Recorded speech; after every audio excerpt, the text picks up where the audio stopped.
अस्सलाम वालेकुम। Programme capital view के साथ मैं हूं नाहिद चौधरी और नाज़रीन हम बात करेंगे बड़ी एक इम्पॉर्टेंट आज की जो मुलाकात है, बल्कि कल की ये मुलाकात है, उसके हवाले से वज़ीर आज़म शहबाज शरीफ साहब और पाकिस्तान पीपल्स पार्टी के चेयरमैन बिलावल भुट्टो ज़रदारी दोनों पार्टीज़ के डेलीगेशंस के आपस में मुलाकात हुई है और बड़ी अहम मुलाकात हुई। इसका जो एलामिया भी जारी किया गया उसमें ये बताया गया पाकिस्तान पीपल्स पार्टी की जानिब से जो इत्तेहादी जमात है कि हम हुकूमत इस वक्त मईशत के हवाले से जो फैसले कर रही है उसे हम बिल्कुल मुतमईन हैं और ख़ास तौर पर मईशत जो है वो जिस डगर पर जा रही है, जो उसकी बहाली हुई है, ऑब्वियसली इस पर इस वक्त हम इत्मीनान का इजहार करते हैं। और इसके अलावा 26वीं आईनी तरमीम के हवाले से भी उन्होंने ये बताया कि इसका क्रेडिट जो है तमाम इत्तेहादी जमातों को जाता है और इसमें भी हम हुकूमत के बिल्कुल साथ खड़े हुए हैं।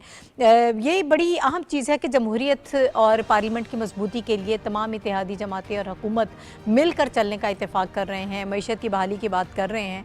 लेकिन इसके साथ साथ अगर एक थोड़ा सा कंपैरिजन करें, एक जमात ऐसी भी है पाकिस्तान तहरीक इंसाफ जो अभी भी एहतजाज की बात कर रही है, अभी भी वो जलसों की बात कर रहे हैं। आज भी जो उनकी कोर कमेटी का इजलास हुआ है और उस इजलास में भी यही तय किया गया है कि एहतजाजी और मुल्क गिर तहरीकी तैयारियों के लिए ज़ैली जो कमेटियाँ हैं वो तश्कील दी जाएंगी, उस पर इत्तेफाक किया गया।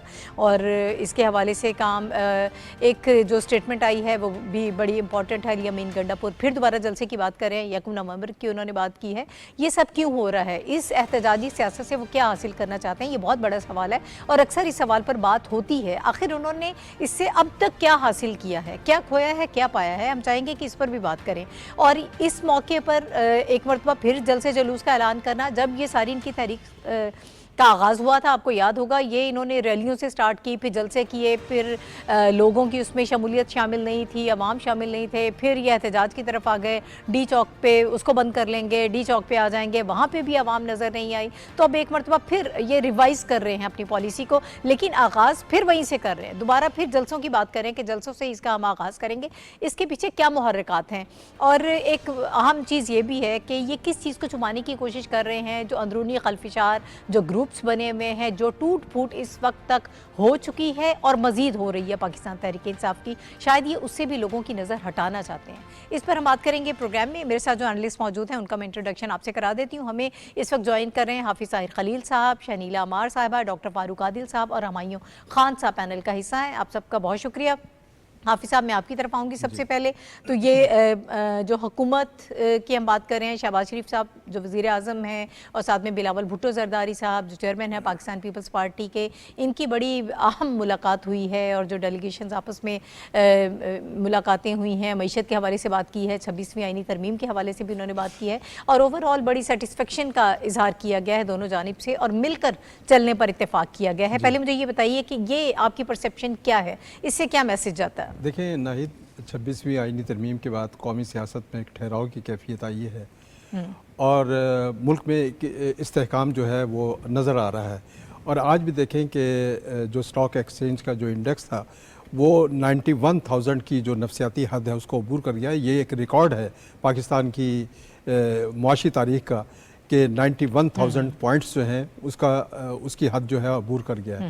तो ये वो सूरत हाल है जो हमें नज़र आ रही है कि पाकिस्तान जो है वो एक मुआशी तरक्की की जानिब बढ़ा है, मुआशी इस्तेहकाम है, दूसरी जानिब सियासी इस्तेहकाम है, जिसका इजहार पाकिस्तान पीपल्स पार्टी और पाकिस्तान मुस्लिम लीग नवाज की जो लीडरशिप है उसने किया है लाहौर में। अब ये देखें कि दोनों पार्टियां जो हैं इस बात पर मुत्तहिद हैं, मुत्तफिक हैं कि मुल्क में कानून साजी वो होनी चाहिए जो अवाम के फ़ायदे के लिए, इक़दामात, मुआशी इक़दामात भी वो होने चाहिए जिसका बराह रास्त आम लोगों को फ़ायदा पहुँचे। और उसके नतीजे में अब यह है कि आज एक नई पेशरफ्त हुई है कि जो 26वीं आईनी तरमीम की ड्राफ्टिंग के लिए जो स्पेशल कमेटी कायम की गई थी, हुकूमत ये कह रही है कि यही कमेटी जो है आइंदा के मामलात भी चले, क्योंकि इस कमेटी ने कौमी इत्तफाक राय की फ़ज़ा पैदा की, तमाम पॉलिटिकल पार्टीज़ को यकजा किया, मौलाना भी इसमें शामिल हुए, उसमें ख़ुद PTI बैठी। तो लेकिन अब ये देख रहे हैं हम कि एक जमात जो ड्राफ्टिंग में शामिल थी, अब वो कह रहे हैं, मैं देख रहा था लीडर ऑफ द अपोजिशन का बयान आज सॉरी, कि वो ये कह रहे हैं कि जनाब ये मौजूदा पार्लियामेंट जो है वो आईनी तरमीम कर ही नहीं सकती, यानी पार्लियामेंट के पास कोई इस्तेहकाम, आपने ये ड्राफ्ट किया है, 26वीं आईनी तरमीम, आप शामिल थे, आप पार्लियामेंट में बैठे थे, आपके लीडर जो है पार्लियामेंट में बैठे थे और उस दिन अलामती नुमाइंदगी भी मौजूद थी जिस दिन ये आईनी तरमीम पास हुई है। मौलाना साहब के साथ कितनी डिस्कशंस हुई हैं, उनके घर जाते रहे हैं, उसमें तरमीम करते रहे हैं, हाँ। उसके अपनी मुजवजा जी, बिल्कुल, जो भी दस्तावेज थी। लेकिन अब ये कहा जा रहा है कि जनाब के लोगों का इस पर एतमाद नहीं है। असल में देखें, बात यह है कि PTI जो है एक अरसे से अंदरूनी इख्तलाफात का शिकार रही है।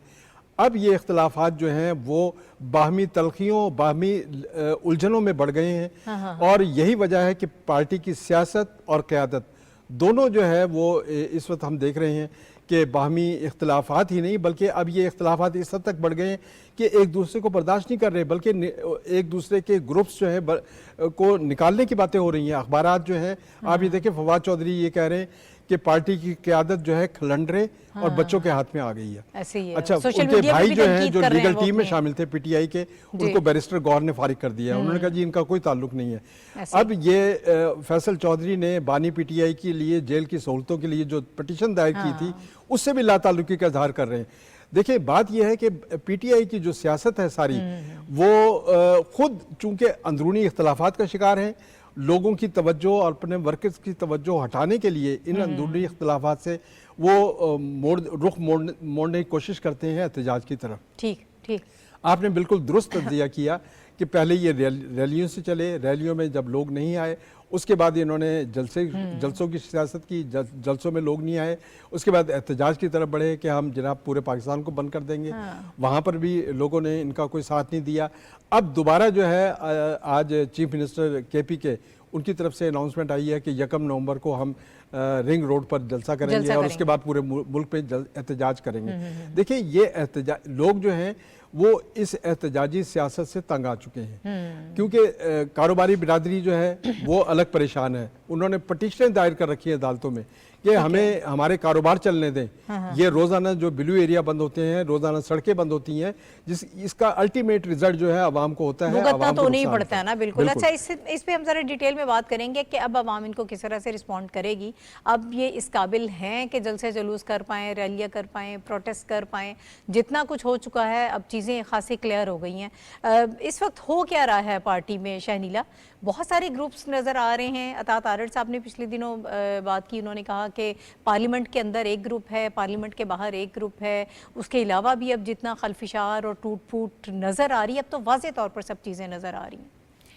शुक्रिया नाहिद। बात यह है नाहिद के पार्टी के अंदर ना लीडरशिप का फुकदान है। जो बानी PTI वो जेल में है और उसके बाद जो बाहर जितने भी लीडरान हैं, जो पार्लियामेंट के अंदर हैं, जो पार्लियामेंट से बाहर हैं, जो सोशल मीडिया के अंदर है, वो हर बंदा अपने आप को ना एक लीडर समझ रहा है और हर बंदा एक पॉलिसी दे रहा होता है। इनके लीडरशिप आप देखें, कुछ लीडर्स हैं जिनको सिर्फ प्रेस कॉन्फ्रेंस करने के लिए रखा हुआ है, वो रोज आएंगे, वो आके प्रेस कॉन्फ्रेंस करना शुरू कर देंगे। कुछ लीडरान होते हैं उनको रखा हुआ है कि वो धमकियां देने के लिए होते हैं, वो उठते हैं, सुबह उठते हैं तो एक धमकी देना शुरू कर देते हैं। कुछ इन्होंने सोशल मीडिया के ऊपर रखे हुए हैं का काम ही सिर्फ ये होता है कि झूठ बोलना है, कंफ्यूजन क्रिएट करना है, किरदार कशी करना है और हर एक दूसरे के ऊपर अदम एतमाद का इजहार कर रहा होता है। अब जैसे अभी बताया कि जो फैसल चौधरी हैं उनको निकाल दिया गया पार्टी से, ठीक है। फवाद चौधरी कुछ और बोल रहे होते हैं, बैरिस्टर गौर कोई और बात करते हैं, सलमान अकरम राजा कोई और बात करते हैं। अब ये सब मिलके बैरिस्टर वो जो गंडापुर है उसके ऊपर अदम एतमाद का इजहार कर देते हैं।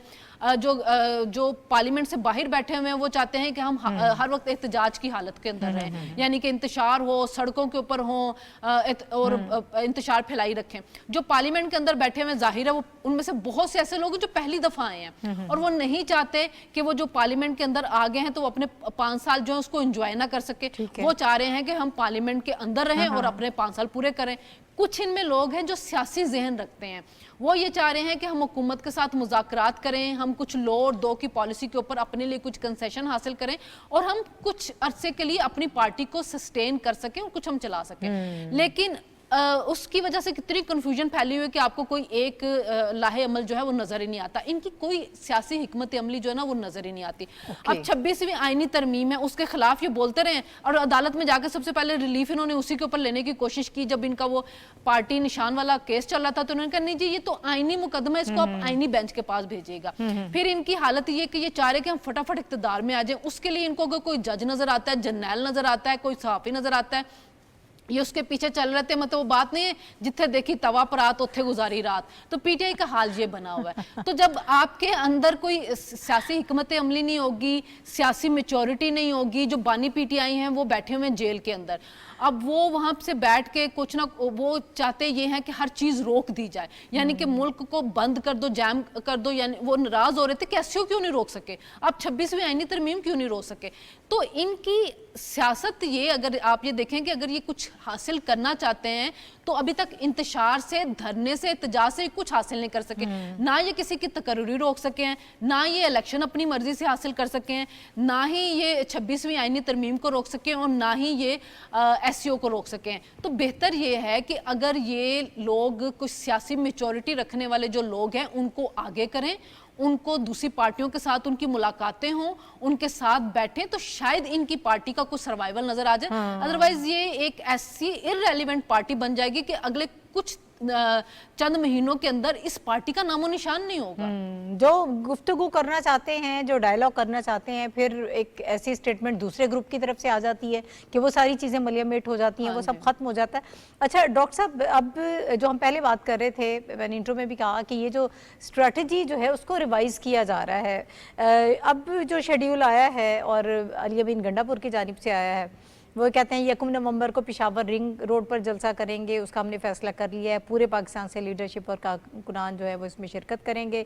फिर इसके अलावा उन्होंने एक 8 तारीख का भी दिया कि 8 नवंबर बरोज़ जुम्मा जो है वो हम पाकिस्तान तहरीक इंसाफ अजीम शान जलसा करेगी पेशावर में, पेशावर में जलसा कर रहे हैं। तो ये फिर वही सारी बातें, वही सारी जो पहले भी था कि ज़्यादा से ज़्यादा लोगों को लेके आया जाए, जैलिया कमेटियाँ बनाई जाएँ और इतने लोग आपने लेकर आने हैं। लेकिन फिर आखिर में हर जलसे में या तो अली अमीन गंडापुर साहब पहुँच नहीं पाते थे या फिर वो गायब हो जाते थे और आवाम को जिन हालात में छोड़ जाते थे।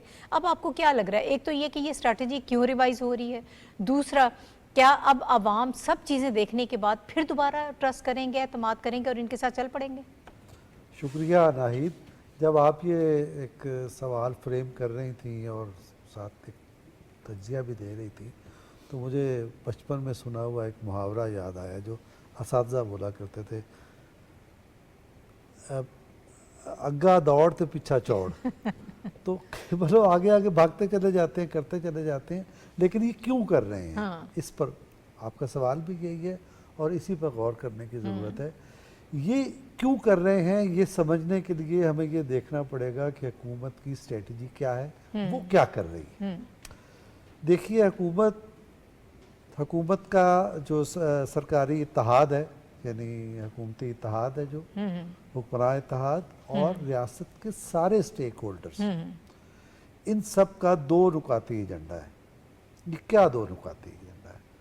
उसका पहला नुक्ता ये है कि मईशत को दुनिया के हर मामले से लाताल्लुक़ होके, हर झगड़े से लाताल्लुक़ होके, हर किस्म के मामलात से लाताल्लुक़ होके मईशत को मजबूत करना है। सही। अब आप ये देखिए, सदर जरदारी हों, वज़ीर आज़म शहबाज शरीफ हों, बिलावल भुट्टो जरदारी हों और इस सतह के जितने भी कायदीन हों, आप किसी लड़ाई में उलझते हुए आप इनको नहीं देंगे। लड़ाई में कौन उलझता है? जब ज़रूरत पड़ती है तो उनके मुकाबले का कोई आदमी जवाब दे देता है। कर क्या रहे हैं वो मईशत को मजबूत कर रहे हैं।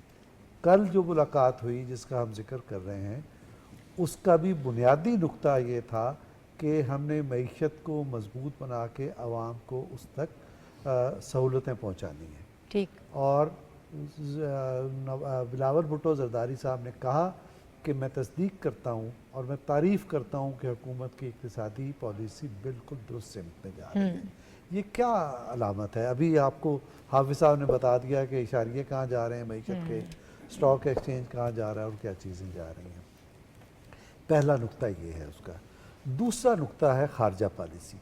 खारजा पॉलिसी के बारे में पॉलिसी ये है कि किसी दुनिया के किसी इत्तेहाद की तरफ देखे बगैर, किसी इत्तेहाद का हिस्सा बने बगैर 3-4 मामलात पर आपने आगे बढ़ते जाना है। और वो जो आइसोलेशन कर दी गई थी 2018, उसके बाद उस आइसोलेशन को एक माजी की यानी बुरी याद के तौर पे तो तारीख में रहेगी, वरना उसका जिक्र नहीं होना चाहिए। अच्छा, करना क्या है? मईशत नंबर 1 वही। नंबर 2 आपने माहौलियात के सिलसिले में, नंबर 3 आपने मनशियात के जो मामलात हैं उस सिलसिले में, नंबर 4 टेररिज्म, और इससे मुतल्लिक़ जितने अमूर हैं, इस सिलसिले में दुनिया में किसी भी ग्रोहबंदी कोई भी उससे लाताल्लुक होके, उससे बालातर होके आपने नए पार्टनर तलाश करने हैं और उनके साथ आगे बढ़ते चले जा रहे हैं। अब आप ये देखें कि अभी हम जिक्र कर रहे थे कि वज़ीर आज़म कल जा रहे हैं सऊदी अरब आर्टिफिशियल इंटेलिजेंस में कॉन्फ्रेंस में शिरकत करने के लिए, और वहाँ करना क्या है, एजेंडा क्या है, वहाँ से आपने सरमायाकार लेके आने हैं। अच्छा, इससे पहले रशिया का 2 दफ़ा बहुत अजीम उनके आए डेलीगेशन, एक दफ़ा SCO में, एक दफ़ा उससे पहले, और वो आपके साथ क्या करके गए, सरमायाकारी के मामलात आगे बढ़ा के गए। सऊदी अरब ने भी यही किया है ना। तो ये आपका एजेंडा ये है। अब इस एजेंडे के होते हुए बानी PTI का सवाल ये है कि ये अगर हो गया और पाकिस्तान आइसोलेशन से निकल के दुनिया की क़यादत पे चला गया, और इसी तरह से आपकी मैशत ठीक होगी, आम आदमी की रोटी आसान होगी, जैसे अब नज़र आ रहा है कि बिजली के मामले में 410 अरब का फ़ायदा पहुंचने वाला है, तो वो किसको उसका फ़ायदा होगा, सारिफीन को होगा। तो अब ये हो गया तो मैं कहाँ जाऊँगा और मेरी सियासत कहाँ जाएगी। तो अब उनकी ये परेशानी है, और वो अपने जो लोग हैं, चाहे अली अमीन गंडापुर हों या जो भी कोई है, उनके पास मिलने जाता हो, वो उनकी डिबरी टाइट करते हैं। वो कहते हैं तुसी की कीता, जैसे आप कह रही थी कैसे हो गई SCO, और कैसे आपने तरमीम करने दी, और कैसे आपकी दुनिया के साथ सरमायाकारी के मुआहदे हो रहे हैं, रोकते क्यों नहीं हो। तो कभी डी चौक, कभी सर्कुलर रोड, कभी पिशावर, ये सब होता रहेगा। ये वही बात है, आगा दौड़ और पीछा चौड़। ये इसके हासिल वसूल कुछ नहीं है, इसलिए क्योंकि इस कौम की और इस कौम के फैसला साजों की एक ही समत है और एक ही उनकी मंजिल है कि आगे बढ़ना है, तरक्की करनी है। और ये माजी की जो नाखुशगवार याद है जिसने मुल्क को तबाह कर दिया था, उसको माजी की नाखुशगवार याद ही रहने देना है, कौम को खुशियाँ देनी। ठीक है। अच्छा हुमायूं साहब, आपकी क्या राय है, क्या आपको वजह नज़र आ रही है इसके पीछे, क्या अवामिल हैं कि पहले जलसे जुलूस, रैलियाँ, फिर एहतजाज, अब एक मरतबा फिर जब सब चीज़ें नाकाम हमें नज़र आईं, ख़ुद पार्टी की क़यादत भी हमें मुत्तहिद नज़र नहीं आई, और इस किस्म के जो जुलूस और ये एहतजाज कर रहे थे उसमें इनकी पार्टी क़यादत मौजूद नहीं थी। अब कुछ दिन खामोश रहने के बाद एक मरतबा फिर उसी स्ट्रैटेजी का दोबारा आगाज़ किया जा रहा है और फिर जलसे जुलूस की बात की जा रही है, इसके पीछे क्या अवामिल हैं? देखें नाहिद, इसके पीछे 2 अवामिल हैं। आपके क्वेश्चन को अगर एड्रेस करें तो पहला सवाल ये उठता है कि दोबारा अब इनको क्या जोश आया है जी। उसका रीज़न आपके जो इंट्रोडक्शन था वो यही था कि जो कल का इजलास हुआ इत्तेहादी जमातों का आपस में, वो बेसिकली एक नया रोड मैप था जो पिछले चंद महीनों की जो एफर्ट्स थी गवर्नमेंट की, जिसमें SCO का एक बड़ा शानदार इनकाद होना, उसके अलावा इंटरनेशनल डिग्निटरीज़ का पाकिस्तान में आना, आपकी मुख्तलिफ ममालिक के साथ जो इकनॉमिक और डिप्लोमेटिक और उसके साथ साथ मिलिट्री जो कोऑपरेशन थी उसका इजरा होना, मलेशियन वज़ीर-ए-आज़म का आना, उसके साथ साथ रशियन की हमारी एक्सरसाइज है जिसका हम शायद अगले इस टॉपिक में भी जिक्र करेंगे, और एक और बड़ा कॉम्प्रिहेंसिव जो वो पैकेज था गवर्नमेंट का अपने दोस्त ममालिक के साथ, वहाँ से एक पैटर्न सेट होता है कि पाकिस्तान अब जो है एक नई ट्रेजेक्टरी की तरफ आ रहा है। उसको आप पिछले चंद महीने पहले, चंद साल पहले पीछे ले जाएं, जिस वक्त चीनी वज़ीर-ए-आज़म ने, सदर ने पहली दफ़ा पाकिस्तान आना था और हमने CPEC का एक वो एग्रीमेंट करना था, वो उस वक्त भी हमें डिलेइंग टैक्टिक्स नज़र आई। फिर जब हमारा IMF का एग्रीमेंट हो रहा था उस वक्त भी हमने देखा कि मुख्तलिफ जो है, और पर्टिकुलर एक पोलिटिकल पार्टीज़ का जो है वो ख़त लिखना और चीज़ों का इस तरह करना, ये वही पैटर्न अब आपको नज़र आ रहा है। अच्छा, फ्रैंकली स्पीकिंग मुझे इस पर कोई बहुत बड़ा वो जो है ना वो महसूस नहीं हुआ कि ये क्यों कर रहे हैं। वो बेसिकली ये, एक तो उनके पास अपनी कारकर्दगी दिखाने के लिए कुछ नहीं है। पिछले 8, 9, 10 सालों से एक सूबे के अंदर अगर उनकी हुकूमत थी, वहाँ पे उनकी परफॉर्मेंस देख लें। जिन वज़ीर आला का आप जिक्र कर रहे हैं कि उनकी परफॉर्मेंस क्या रही, पिछलों की भी और अभी जो मौजूदा उनकी हैं, तो ये मेरे ख्याल है अपने आप को रेलेवेंट रखने के लिए अब उनके पास और कोई तरीका है नहीं, सिर्फ यही कि वो जो है शोर करे और जिस तरह इन्होंने कहा आगा छोड़ पिछला छोड़, उस तरह की सियासत कर। देखिए हुमायूं साहब, शेर अफजल मरवत जो हैं वो अब वही वाली बात है जो शनीला कह रही थी, इन्होंने दुरुस्त बात की कि हर बंदा इस वक्त लीडर बना हुआ है, वो भी एक बड़े लीडर बने हुए हैं। वो ये कहते हैं जनाब के हमें कारकुनों की हौसला अफजाई करने की ज़रूरत है, हमने कुछ नहीं किया। और आजकल पीटीआई में देरीना कारकुन नहीं हैं जो जुर्रत दिखाएं और हिम्मत जो है वो दिखाएं। मतलब आप एक तरफ अनाउंसमेंट कर रहे हैं, दूसरे इस किस्म के मुतज़ाद बयानात आ रहे हैं, तो ये भी एक वजह है लोग क्यों आप पे यकीन करें। आप लोगों के अंदर तो खुद इत्तेहाद नहीं है। पता नहीं इत्तेहाद आप किस चीज को कहती हैं, मुझे तो लगता है कि वो एक कंसेंसस भी नहीं है ना, सिंक्रोनाइजेशन चलें ही आप। नहीं है। हाँ जी, हर जो वहाँ का बंदा है उसको अगर कोई माइक मिल जाए और उसके सामने कोई खड़ा हो जाए तो वो अपने आप को लीडर बरवत समझ साहब रहा जो है है वो, वो हाँ। बड़े ही फ्लैम्बोयेंट किस्म के लीडर साबित हुए। उनकी गुफ्तगू का अंदाज भी जो है वो लोगों को शायद बड़ा पसंद है, जिसमें वो करते हैं और पॉलिसी डिसीजन भी दे जाते हैं। वैसे ही अभी शनीला जिस तरह कह रही थी कि आप उनके जितने बड़े इस वक्त के मौजूदा टॉप लीडर्स हैं, अगर आप उनकी मुख्तलिफ जगहों की गुफ्तगू इकट्ठी करें और उसको किसी एक वो सॉफ्टवेयर के अंदर आप डालें तो आपको अंदाजा होगा कि हर बंदा जो है ना लेफ्ट राइट एंड सेंटर मुख्तलिफ गुफ्तगू कर रहा है। कोई उनका वो जो है कंपस जो है वो 90 डिग्री के ऊपर नहीं है कि बात क्या करनी है। तो उससे आपको अंदाजा हो जाएगा कि लीडरशिप का नहीं, विजन का फुकदान है। और ये बेसिकली आपके शोज में कई दफ़ा पहले भी गुफ्तगू हुई कि इस वक्त जो पार्टी जो उनके पास है या उसकी जितनी भी क़यादत है उसके पास कोई विजन नहीं है। मेरा ख्याल है सिर्फ एक विजन है कि अपने आप को रेलेवेंट किस तरह रखना है। अगर माइक की एक्सेस आपके साथ है और कैमरा की एक्सेस आपको मिल जाती है तो उसमें ऐसी ऐसी जो है वो गुफ्तगू करते हैं, बंदा हैरान रहता है कि ये मेंबर्स ऑफ पार्लियामेंट भी हैं और उसके साथ इतने अरसे से जो है अगर प्रोफेशनल पॉइंट ऑफ व्यू से भी देख लें तो गुफ्तगू का कोई रब्त नहीं लगता। तो मेरा ख्याल है कि ये चलता रहेगा सिलसिला। हमें फोकस ये करना चाहिए कि इस वक्त की जो लीडरशिप है, पॉलिटिकल लीडरशिप है, उसने इकोनॉमिक कंसोलिडेशन कर ली है, उसने एक डायरेक्शन सेट कर दी है। उसी को फोकस रखते हुए आगे की तरफ जाने की जो पॉलिसीज है उन पे फोकस रखें और उनके ऊपर खास तवज्जो ना दें। आप बहुत ज्यादा वैसे टाइम देती हैं अपोजिशन को जो है ना वो इस वक्त की गुफ्तगू के अंदर इंटरलिंक्ड है ना, क्या करें हम, ये सब इंटरलिंक्ड है। वो कोशिश करते हैं मईशत को बहाल करते हैं, ये सारे चौक चौराहे बंद कर देते हैं, लोगों का बिजनेस ठप कर देते हैं, तो फिर कैसे आगे बढ़े ना। जब तक ये इसको नहीं अंडरस्टैंड करेंगे। हाफिज साहब, ये अंडरस्टैंडिंग तो चले मुल्क के लिए, आवाम के लिए तो एक बड़ी बात है। जब अपने ही अंदर के मामलात को सेट करने की और आपके अंदर नहीं अंडरस्टैंडिंग होगी और विजन जो है वो नहीं होगा, बकौल हुमायूं साहब जिस तरह से कह रहे हैं कि विजन का फुकदान नजर आता है, तो ये कितना नुकसानदेह है। ये वो किस करवट बैठेगा, किस तरह से मामलात चलेंगे। हम बिल्कुल नहीं चाहते हैं कि अगर पाकिस्तान में एक और सियासी जमात है उसको ज़रूर काम करना चाहिए, उसको सामने आना चाहिए, ये आवाम के लिए फ़ायदा होता है। और अपोजिशन अगर सही तरीके से की जाए तो वो आवाम को बहुत फायदा देती है। जब सियासी जमात इस तरह खुद ही नहीं आगे बढ़ते। बिल्कुल, जब सियासी जमात खुद ही काम ना करना चाहे तो आप किस तरह से उसको मजबूर कर सकते हैं। बात यह है, देखिए इस वक्त जो ग्रुपिंग है, शनीला ने बिल्कुल दुरुस्त कहा।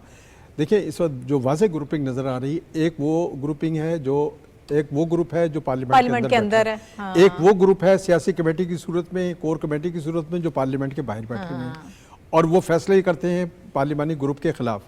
तीसरा वो ग्रुप है जो बाहर बैठा हुआ है, ओवरसीज पाकिस्तान जो अपने आप को कहता है, वो उनका अलग प्रेशर है कि आप लोग कुछ नहीं कर रहे। एक और देखें इसमें फिर जब ये जाते हैं अंदर अडियाला जेल में मिलने के लिए, वो भी इनको प्रेशर होता है कि तुम मेरी रिहाई के लिए कुछ नहीं कर रहे। और अब यही वजह है कि आज मैं स्टेटमेंट देख रहा था सरदार लतीफ़ खोसा का कि वो कह रहे हैं कि बीबी जो है वो आगे आई और वो क़यादत संभाले।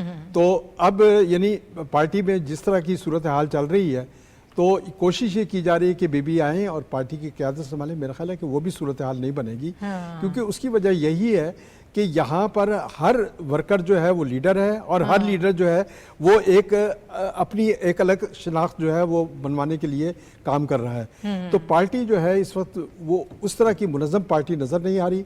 यही वजह है कि अगर इनके पार्लियामेंट्री ग्रुप में भी फैसले होते हैं, उनके फैसले भी मुत्तफ़िका नहीं होते और वहाँ पर भी इत्तफ़ाक़ राय नहीं होता। पार्लियामेंट के बाहर जो फैसले होते हैं वो इम्पोज करने की कोशिश की जाते हैं, उसमें भी कबूलियत नहीं होती। ये अपने वर्कर्स को एंगेज करने के लिए एहतजाज की तरफ जाते हैं, वहाँ लोग नहीं मिलते इन्हें। तो ये इस वक्त जो ये सूरत हाल जो है वो इनके लिए भी परेशान कुन है, लोगों के लिए भी परेशान कुन है।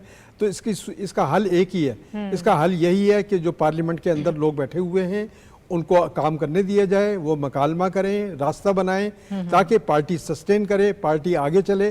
देखिए पार्टी अगर ये जमहूरियत का पर यकीन रखते हैं फिर ये इनको जमहूरियत के तहत जो पार्लियामानी ग्रुप्स हैं, जो पार्लियामानी पार्टियां हैं, उनके साथ चलना पड़ेगा, पार्लियामानी एजेंडे के साथ चलना पड़ेगा। अब जिस तरह से हुकूमती इत्तेहाद जो है वो एक नई कानून साजी की तरफ बढ़ रहा है, ये भी सुना जा रहा है कि कुछ आइन को बेहतर बनाने की बातें हो रही हैं, तो उसके लिए भी ज़रूरी ये है कि उसके लिए पीटीआई जो है वो खुद तैयारी करे और बैठ के बात करें हुकूमती इत्तेहाद के साथ, ताकि उनकी बातें मानी जाएं। देखिए यही मजबूती है जमहूरियत की कि अगर वो उनकी बातें मानी जाती पहले हैं। कह चुके हैं शेख वकास अकरम साहब, नहीं, वो कहते हैं हम इसका हिस्सा नहीं बनेंगे। खुद प्राइम मिनिस्टर कहते हैं कि भाई आके बैठ के बात करें हमसे। वो राना पहले सनाउल्लाह इसको कई दफा रिजेक्ट कर दावत दे चुके हैं कि चुके हम इस पे किसी इसका हिस्सा नहीं बनेंगे, हम इस पे बात नहीं करेंगे। जिस तरह से भी इसको आप बेहतर करना चाहते हैं, मज़ीद चीज़ों को जिस तरह से कॉन्स्टिट्यूशनली जो आपने जिस तरफ इशारा किया, उन्होंने कहा कि हम इसका हिस्सा नहीं बनेंगे। मतलब बात सुने बगैर और के होने क्या जा रहा है उससे पहले ही मकालमे के बगैर बात नहीं मकालमे बनेगी। के बगैर आप उस चीज़ को रिजेक्ट कर देते हैं। मकालमे के बगैर बात नहीं चलेगी। आपको दावत देती है, आपको बिठाती है, कंसेंसस करना चाहती है, तो फिर और क्या ऑप्शंस बन जाती हैं शनीला, जब आप किसी तरह से किसी बात पर आते ही नहीं है। क्योंकि जिम्मेदारी हमेशा ये कहा जाता है, बल्कि ये दुरुस्त भी है कि जिम्मेदारी हुकूमत की ज़्यादा होती है। जो हुकूमत में जमातें होती हैं उन पर जिम्मेदारी ज़्यादा आयद होती है कि इनको सबको साथ लेकर चलें, लेकिन अब किस तरह से लेकर चलें? बात यह है कि नाहिद, जो हमारे पाकिस्तान के अंदर अगर आप सियासी कल्चर देखें ना, तो जो सियासी जमातें हैं, पीपल्स पार्टी होगी, नवाज लीग होगी, उन्होंने बहुत सख्त वक्त देखा है, डिक्टेटरशिप भुगती हुई है, वजीर आजम को नाअहल किया गया है, जला वतन हुए, लेकिन उन्होंने कभी भी पार्लियामेंट्री सियासत को नहीं छोड़ा है, उन्होंने कभी भी मुज़ाकरात को नहीं छोड़ा है। उन्होंने आप बेनज़ीर भुट्टो ने और नवाज शरीफ साहब ने चार्टर ऑफ डेमोक्रेसी किया, फिर इंग्लैंड के अंदर ऑल पार्टीज कॉन्फ्रेंस भी बुलाई गई। उसके बाद 2008 का जो इलेक्शन था, चाहे वो जनरल मुशर्रफ के अंडर था, लेकिन बाइकआउट नहीं किया गया, उसके अंदर इलेक्शन में हिस्सा लिया गया, क्योंकि आपने अपनी पार्टी का सर्वाइवल होता ही इसी में है कि जब आप सियासत करते हैं। पीटीआई को ये बात नहीं समझ आ रही, 30 साल हो गए, 35 साल हो गए उनको सियासत के अंदर, लेकिन वो ये बात और इस चीज़ को समझने की कोशिश नहीं करे कि अगर आपने सर्वाइवल अपना करवाना है, अगर आपने रेलिवेंट रहना है, तो आपको इन्हीं सियासी जमातों के अंदर, इसी पार्लियामेंट के अंदर रह के अपने लिए ऑप्शंस ढूंढने हैं। ये हर चीज़ का बाइकआउट कर देते हैं और उससे फायदा उठाने भी चले जाते हैं। नैब तरमीम आती है तो ये उसके खिलाफ सुप्रीम कोर्ट में चले जाते हैं, लेकिन फिर उसी नैब तरमीम से बानी पीटीआई फायदा उठाना चाहते हैं। 26वीं आईनी तरमीम के खिलाफ बात करते, पहले तो मुज़ाकरात करते रहते हैं, फिर आईनी तरमीम होने लगती है, बाइकआउट कर देते हैं, फिर उसी आईनी तरमीम के से जाके फायदा उठाने की कोशिश करते हैं। हुकूमत जो है, जब वो ओपोजिशन में थी, वो तब भी इनको दावत दे रही थी कि आप आए, आके बैठें। अब वो हुकूमत में आए, वो फिर भी इनको दावत देते हैं आप आके बैठें, लेकिन इनका जो रवैया है ना, वो एहतजाजी रवैया है। अगर वो हुकूमत में है तो एहतजाज करेंगे, ओपोजिशन में है तो एहतजाज करने की कोशिश करेंगे, और उसकी वजह यह है कि बानी पीटीआई जो है वो अपनी सोच में तब्दीली लाने की कोशिश नहीं करे। उनके नजदीक आइन भी कुछ अहमियत नहीं रखता था ना, वो तो कह रहे थे आइन को भी खत्म कर दिया जाए, मुझे ताहयात बादशाह बना दिया जाए, बस मैं जो बोलूं वही आइन होना चाहिए, मेरा हर हुक्म जो है वो कानून होना चाहिए। ये सोच बदलेगी, हाँ ये सोच बदलेगी तो ये पार्टी जो है ये दूसरे जमातों के साथ बैठेगी, मुज़ाकरात करेगी, तो इनका सर्वाइवर होगा। वरना जलसे भी कर लिए हैं, धरने भी दे दिए हैं, डी चौक तक भी पहुंच गए, लेकिन एक कामयाबी इनको ये गिनवा दे उन्होंने हासिल की, कोई कामयाबी हासिल नहीं की है। ठीक है, अच्छा अब वक्त भी थोड़ा कम है, इसी पे मैं चाहूँगी डॉक्टर साहब भी और हमायूं साहब भी ज़रा कमेंट कर दीजिएगा लास्टली कि अब क्या गवर्नमेंट किस तरह से एंगेज करें मुख्तसरन सर। अच्छा, गवर्नमेंट तो एंगेज कर रही है ना, तो हर लम्हे जैसे अभी जिक्र हुआ, शनीला ने किया, हाफिज साहब ने किया, कि वो तो दावत देती है कि आए बात करें, आगे बढ़ते हैं, लेकिन एक प्रॉब्लम है। प्रॉब्लम क्या है? ये प्रॉब्लम अभी आजकल में पीटीआई के एक लीडर के स्टेटमेंट से सामने आया है। कोई नई बात नहीं है, लेकिन उसने बड़े मौसर तरीके से वो बात की है। उनका कहना ये है कि पाकिस्तान तहरीक इंसाफ के अंदर सेकंड टियर लीडरशिप नहीं पनप सकी, पैदा नहीं हो सकी। क्यों नहीं पैदा हो सकी? उसका सबब ये बाय डिफ़ॉल्ट है, बानी पीटीआई की अपनी ख्वाहिश के तहत ऐसा हुआ है, और वो नहीं चाहते थे कि कोई ऐसी लीडरशिप पैदा हो जो इमर्ज कर जाए और जो अपना मकाम बना के मेरे लिए मुतबादिल की सूरत बन जाए, लोग उसकी तरफ देखने लगे। वो नहीं चाहते थे। अच्छा, ये जब नहीं हुआ तो इसका नतीजा क्या निकला? ना पार्टी के अंदर कोई मुशावरत है, ना कुछ सिस्टम है, और क्या है पार्टी? एक फर्द और उसका वर्ड, ठीक, यानी इसके अलावा पार्टी कुछ नहीं। आपको याद होगा शेख रशीद क्या कहते थे, और मैं नहीं जानता किसी पीटीआई को, मैं तो उसको जानता हूँ, है ना, इसके अलावा किसी को नहीं जानता। ठीक, तो ये है पार्टी। सही। अब चूंकि ये पार्टी है, इसके अंदर ना मुशावरत का कल्चर बना, ना कोई सिस्टम बना, ना कोई आपके अंदर कोई अखलाकियात, सियासत की अखलाकियात और रिवायात जन्म ले सकी, तो उसका नतीजा आज सामने आ गया।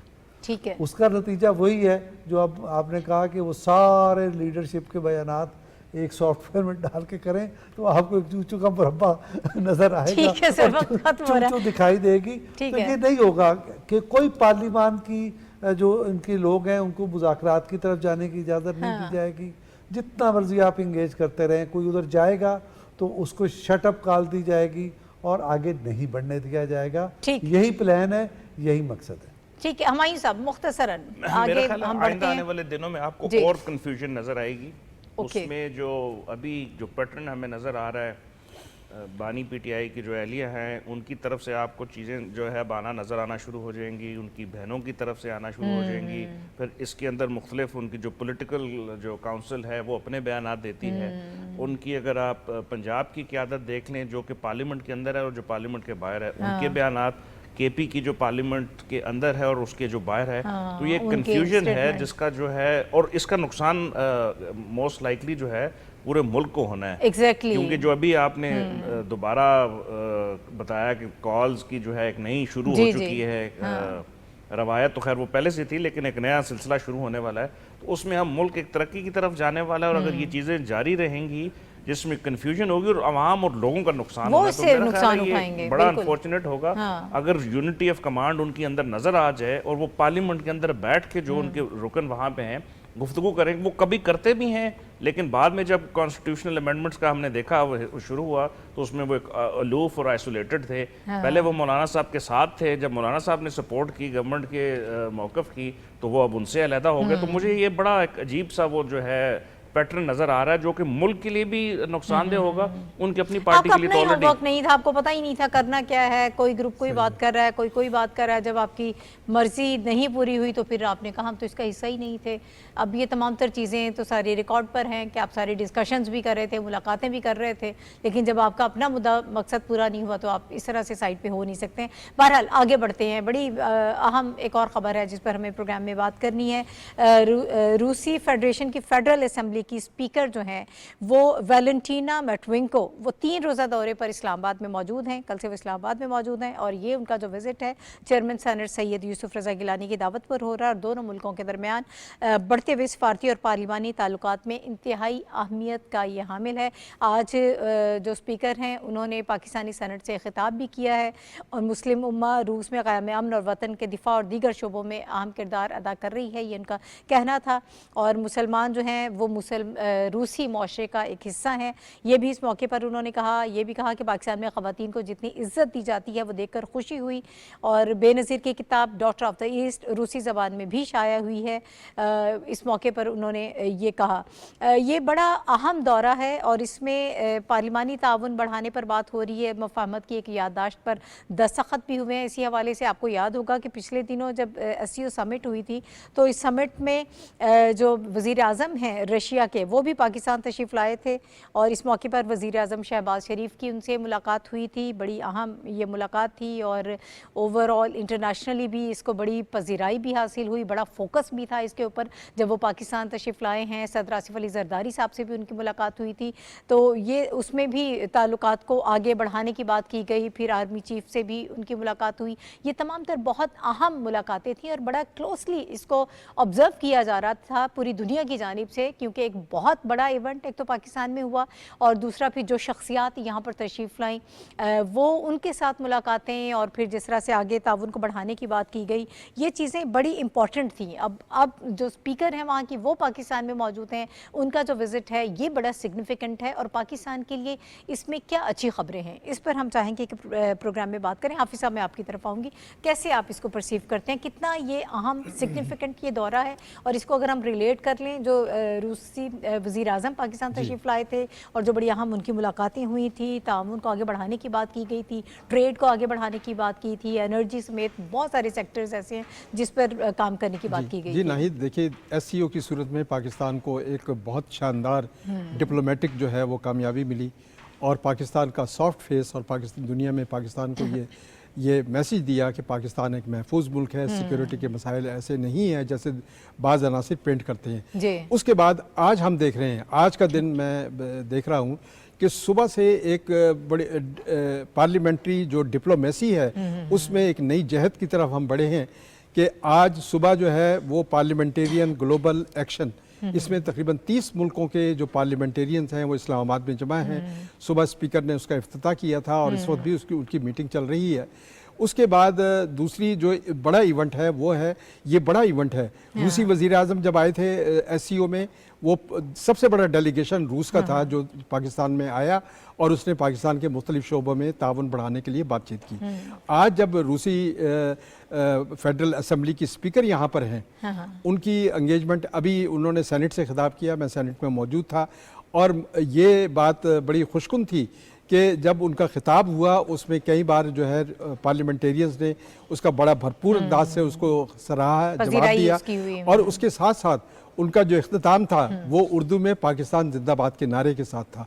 तो ये दौरा इस लिहाज से भी अहमियत का हामिल है कि 2017 में सरदार अयाज सादिक जब स्पीकर थे, उन्होंने यहाँ एक 6 मुल्की स्पीकर कॉन्फ्रेंस मुनक्किद कराई थी जिसमें तुर्किया, चीन, अफगानिस्तान, पाकिस्तान और रूस के स्पीकर शामिल थे। अब इसकी दोबारा तजदीद का वक्त आ रहा है। आज मैडम स्पीकर ने ये तजवीज़ दी है कि अगली स्पीकर कॉन्फ्रेंस जो है वो दोबारा होनी चाहिए और जल्द उसका तयन होना चाहिए, क्योंकि देखें दुनिया में इस वक्त जो पार्लियामेंट्री डिप्लोमेसी है वो ना सिर्फ ये कि सियासी तनाज़ात के हल के लिए, बल्कि दुनिया को दरपेश जो चैलेंजेस हैं, जिसमें आज जिस तरह से मैडम स्पीकर ने भी ये बात की है कि पाकिस्तान को क्लाइमेट चेंज का जो है सामना है, फिर तरक्की पजीर ममालिक और तरक्की याफ्ता ममालिक के दरमियान मुआशी अदम मुसावात का एक बड़ा मसला है, फिर दूसरा मसला जो है गुर्बत में इजाफा हो रहा है तरक्की पजीर मुल्कों में, सेहत के मसाइल हैं, तालीम के मसाइल, ये वो मसाइल हैं जो मुश्तरका चैलेंजेस हैं आलमी बिरादरी के लिए।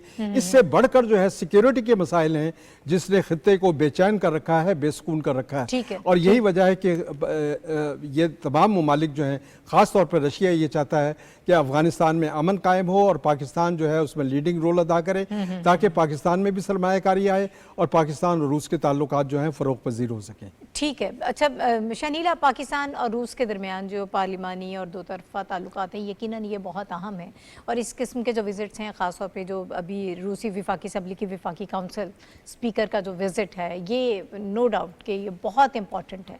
आप इसको कैसे देख रही हैं, इन ताल्लुकात को मज़ीद आगे बढ़ते हुए देख रही हैं आप? देखिए नाहिद, पाकिस्तान ने जो भी अपनी पॉलिसी चेंज की है ना, जियो पॉलिटिक्स से जियो इकोनॉमिक्स की तरफ गए हैं, तो उसमें रूस के साथ हमारे ताल्लुकात बहुत अहम किरदार अदा करते हैं। हमारे रूस के साथ जो ताल्लुकात हैं उसमें हमने माजी से देख रहे हैं उतार चढ़ाव हो रहा है। पाकिस्तान में जो पहली स्टील मिल जो कराची में कायम हुई थी, ये भी रूस की मदद से ही पाकिस्तान ने कायम की थी।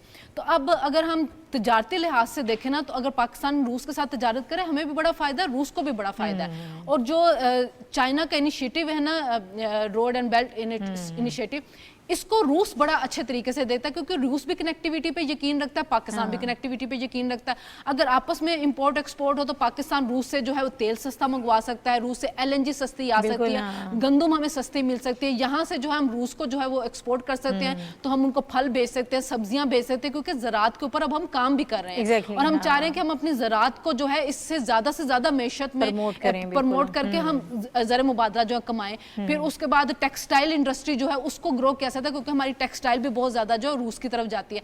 फिर रूस को हम गवादर के जरिए गर्म पानियों तक रसाई दे सकते हैं कि उनकी तजारत जो वो आगे बढ़ेगी।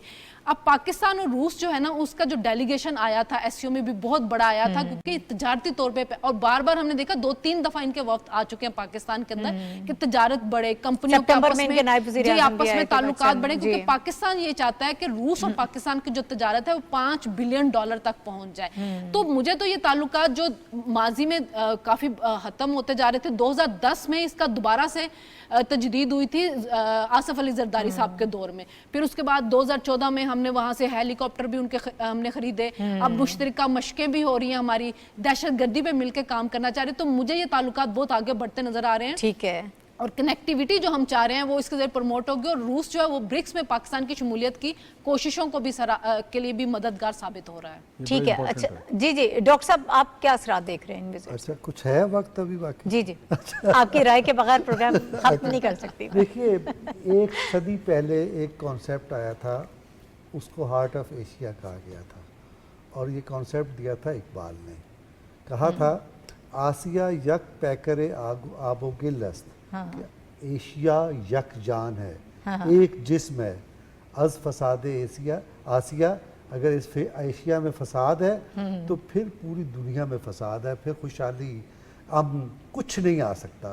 तो ये एक सदी पहले जो इकबाल ने कॉन्सेप्ट पेश किया था, दुनिया की समझ में आज आ गया। ये जो आपको हार्ट ऑफ एशिया कॉन्फ्रेंस नज़र आती है, ये जो SCO नज़र आता है, वो यही है, और इसी पर हम आगे बढ़ रहे हैं, और रूस की गर्मजोशी आपको दिखाई दे। ठीक है, ठीक है, हमारी सब 30 सेकंड। मेरे ख्याल है रूस के ताल्लुकात पाकिस्तान के साथ जो हैं वो उनकी जो गमाजी है वो पिछले हमने चंद सालों में देखी, और पर्टिकुलरली अभी जिस तरह डॉक्टर साहब ने कहा SCO के समिट में उनके वज़ीर-ए-आज़म के डिप्टी वज़ीर-ए-आज़म और एक हाईएस्ट लेवल का विजिट, उसकी शमूलियत, उसके साथ जो मिलिट्री एक्सरसाइजेज आज ये कल हमारी कंक्लूड हुई हैं, 7वीं एक्सरसाइजेज थी SCO के प्लेटफॉर्म के साथ, फिर रूस की, पाकिस्तान को, चीन की और रूस की ब्रिक्स में शमूलियत की जो दावत देना और उसको सपोर्ट करना, वो बड़ी अहमियत का हामिल है।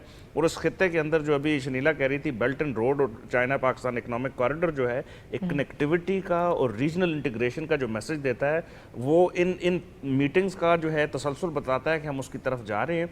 और पाकिस्तान की जो इकोनॉमिक इंटीग्रेशन साउथ एशिया और सेंट्रल एशिया और पाकिस्तान उसका पिवट है, बड़ी अहमियत का हामिल है, और अगर हम इसको कंटिन्यू रखेंगे तो फ़ायदा पूरे खत्ते का होना है। ठीक है, यकीनन। आप तमाम पैनलिस्ट का शुक्रिया प्रोग्राम में हमें ज्वाइन करने के लिए। नाज़रीन, प्रोग्राम का वक्त खत्म हो गया। कल इंशाल्लाह दोबारा आपसे मुलाकात होगी। अल्लाह हाफिज़।